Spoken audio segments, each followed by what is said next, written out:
Hello and welcome once again in our new session where we are discussing important topics of social science, particularly the topics of geography.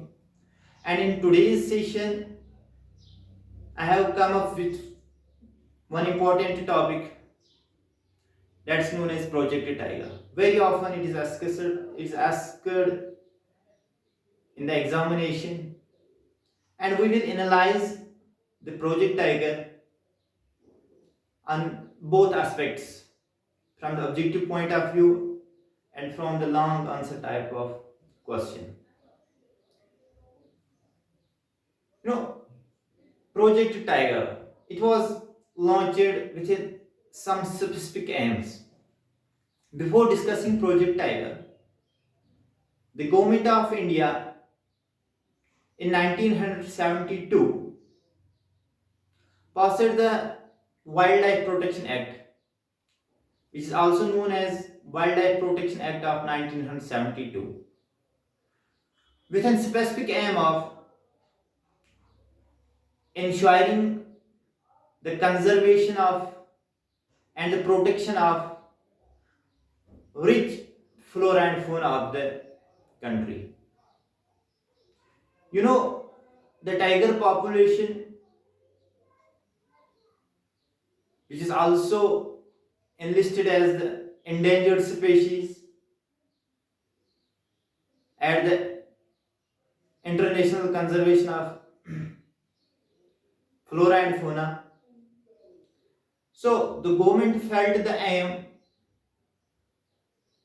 to pass a separate act that's known as the protection of tigers. In 1973, the Indira Gandhi government passed the Project Tiger Act, which has various values in terms of economic values, in terms of aesthetic value, cultural values, and other related values. So, in order to ensure the viable and sustainable population of tigers in the country, which was diminishing at a fast rate at that time, then the Indira Gandhi government passed the Project Tiger with a specific aim of increasing the population of tigers in the country, with a broad aim of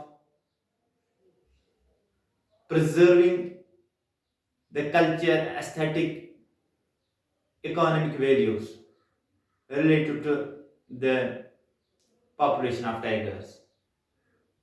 So, there are some broad and specific objectives behind launching or behind passing the project of tigers. So, in order, we will discuss one by one.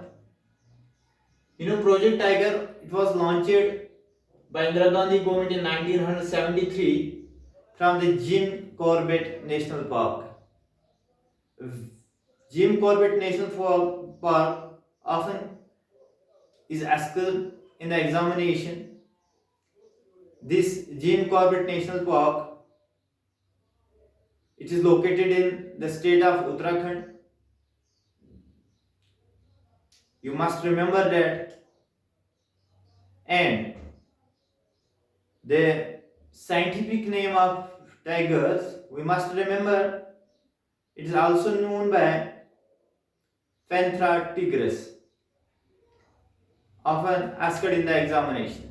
Panthera tigris. So, what were the broad and specific aims of launching the Project Tiger? The Project Tiger was launched with a specific aim of increasing the population of tigers in the country, and its main objectives was reducing all those factors which are causing harm or causing damage to the tiger habitats in the country or the population itself. So, very tough rules was legislations was made in order to ensure the sustainable population of the tigers in the country. So the broad first and the specific objective of the project tiger, we must remember that in order that to reduce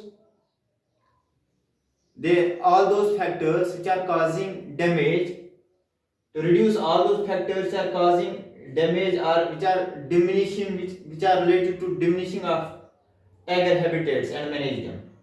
Number second specific objective is to ensure a viable tiger population for scientific, ecological, economic, aesthetic, and cultural values.